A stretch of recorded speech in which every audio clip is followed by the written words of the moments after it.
Good morning. Today I will discuss about the chronic inflammation. You know that while teaching you the fate of acute inflammation, I already discussed about the regarding the chronic inflammation. That means if the etiologic agent of acute inflammation persists for a long time, then that may lead to chronic inflammation. Besides these, there are also other causes I will discuss in detail today. But in the fate of acute inflammation, the last step we discussed about the chronic inflammation. So, how will define this chronic inflammation? That chronic inflammation can be defined as prolonged process in which tissue destruction and inflammation occur at the same time. Both tissue destruction and inflammation, they will occur at the same time. Then what are the causes of acute chronic inflammation? There are three causes. That there may be chronic inflammation which is followed by following the acute inflammation. There may be recurrent attack of acute inflammation. That means if acute inflammation attacks recurrently, then that may lead to chronic inflammation. And thirdly, chronic inflammation starting de novo. That means from the very beginning, the etiologic agent is such that it from the beginning it starts the process of chronic inflammation instead of acute inflammation. So first coming to chronic inflammation following acute inflammation, that means if the tissue destruction is extensive or if the bacteria survive and persist in small numbers at the site of acute inflammation, then that may lead to chronic inflammation. So very good example is the osteomyelitis, and in case of lobar pneumonia, which terminate into long abscess. Then second cause is the recurrent attack of acute inflammation. When there is repeated bouts of attack of acute inflammation, so that may culminate in chronic inflammation. That may lead to chronicity of the process. Very good example is the recurrent urinary tract infection, which may lead to chronic pyelonephritis. So if there is UTI is recurrently, it happens recurrent, then in the time being, after some time, that may lead to chronic pyelonephritis, which may lead to chronic kidney disease. Then third cause is the chronic inflammation starting de novo.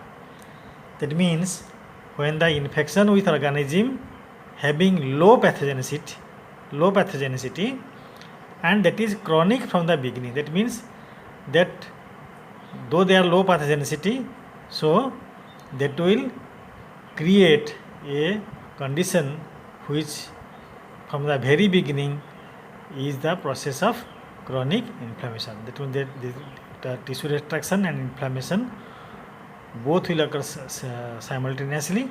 So very good example is the infection with Mycobacterium tuberculosis. So these are the three causes of chronic inflammation. Now coming to what are the general features of chronic inflammation. General features of chronic inflammation. So there are mainly three features. First is there is mononuclear cell infiltration. This mononuclear cell infiltration, that means the chronic inflammatory lesions. These chronic inflammatory lesions are infiltrated by mononuclear inflammatory cells like phagocytes and lymphoid cells. These phagocytes, you already know what are the phagocytes, and these lymphoid cell means These are the mononuclear cells, monocytes, and the macrophages. These phagocytes are represented by circulating monocytes, or there are some tissue macrophages, there are some epithelioid cells, and giant cells which is multinucleated. Epithelioid cells, these are types of macrophages which resembles epithelial cells. And giant cells means when these macrophages aggregate, so they form the giant cells.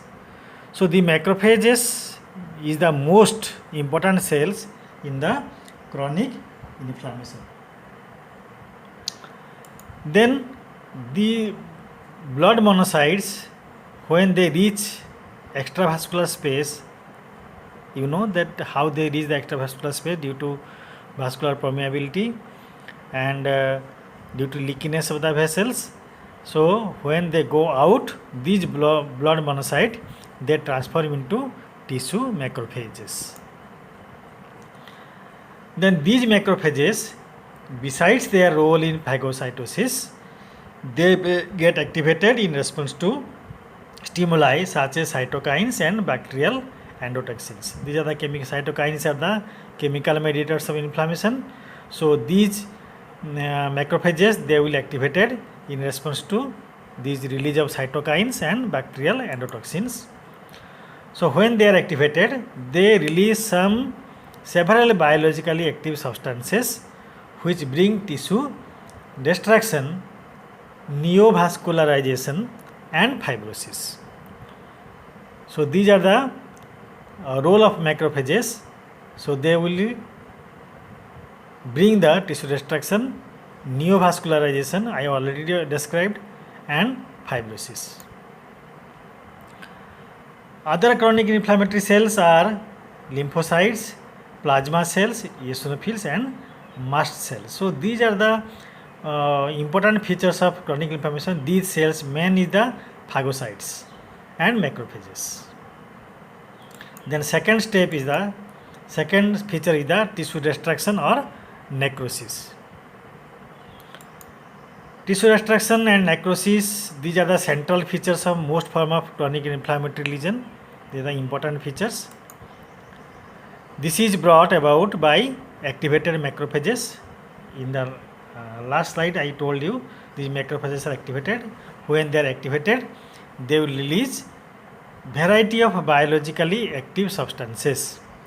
These are protease, elastase, collagenase, lipase, free radicals, cytokines like interleukin 8, tumor necrosis factor alpha. These are the chemicals released when these macrophages are activated, which cause the tissue destruction and necrosis of the cells. The next feature is the proliferative changes. So when there will be necrosis, so there will be proliferation of small blood vessels and fibroblast is stimulated, which result into formation of inflammatory granulation tissue. Fibroblast, these are the type of cells which form the structural framework of the connective tissues. So these eventually there will be, after this formation of inflammatory granulation tissue, they will be healed by the fibrosis, and collagen laying takes place because the fibroblasts are now stimulated. They will lay the collagens and they will lead to the healing by fibrosis. Now what are the systemic effects of chronic inflammation? As I described about the systemic effect of acute inflammation, so similarly, what are the systemic effects of chronic inflammation? So obviously there will be fever. Anemia is the most important feature of chronic inflammation.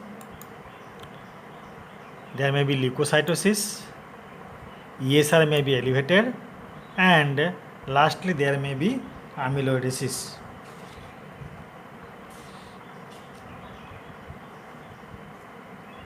So fever Invariably, in acute inflammation there may be high grade fever, but in chronic inflammation there is mild fever. Often it is accompanied with loss of weight and weakness. And second effect is the chronic inflammation is accompanied by anemia of varying degree.